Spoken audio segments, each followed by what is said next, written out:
It's time now for Truth or Fake. I'm joined by France 24's Vedika Bahl. Vedika, good to see you as well. Happy New Year to you as well.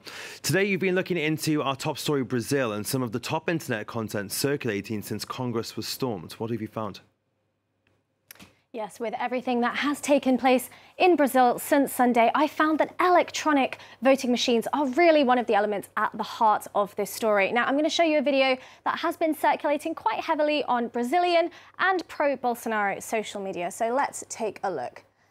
Now, this is a video from Sunday, and we can, of course, see mass amounts of protesters, but also this huge sign in Portuguese and in English, and it does say, "We want the source code." Now, you might be wondering what exactly that means. What are they referring to? And what these protesters are referring to is that they are questioning the reliability of not just the vote that's just taken place with the results placing Lula da Silva in power, but they're also questioning the reliability of the electronic voting machines that Brazil uses. Now, what exactly is source code, you might be asking? And source code is a programming language. It's essentially the language that carries the instructions for how a software works.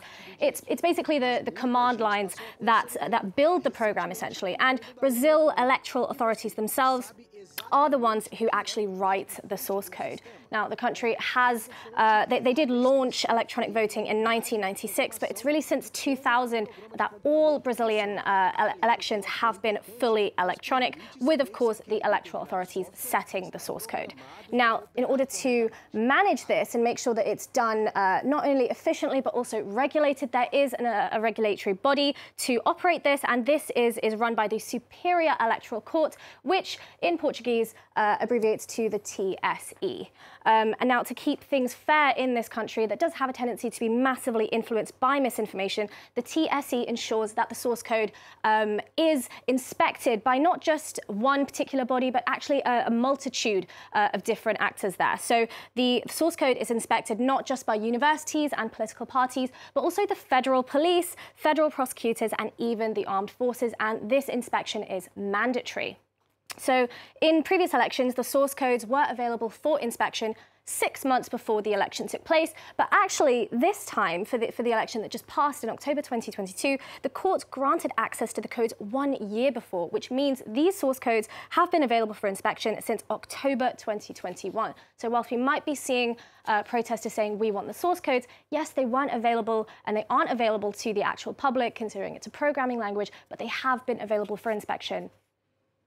Well, there's been lots of theories circulating around these source codes recently, and this isn't the first time that it's been used as a tool for misinformation, is it?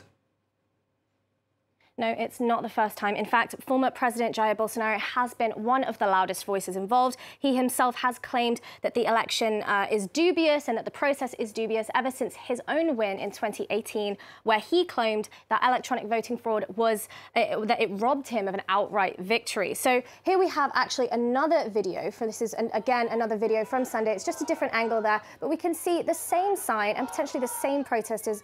We want the source codes. Now, this pro-Bolsonaro user online has claimed, with the video attached, that the access to the source code was denied to the army when they were auditing the elections. Now, this raises some questions because, as we said, this source code is regulated and is due for inspection by several different actors, including the army. Now, when I did a little bit of digging into this, I found that all of this, and this claim in particular, links back to an accusation that spread like wildfire on Brazilian WhatsApp and social media just after the election results came out in October. Now, this is all linked to an audio file. And particularly the audio file blamed this man in particular. It accused him. This is Alexandre de Moraes. He is the president of the TSE, president of the Superior Electoral Court. And the accusation claimed that he denied the army access to the source code. Now, fact-checking site Lupa did debunk this on their website. But moreover, the TSE themselves have also, they released this communique to debunk this and to reiterate how all the parties and authorities had access to the source codes 1 year before, including the army. No grounds of truth on that. Thank you so much for that, Vedika Bahl with Truth or Fake here on France 24.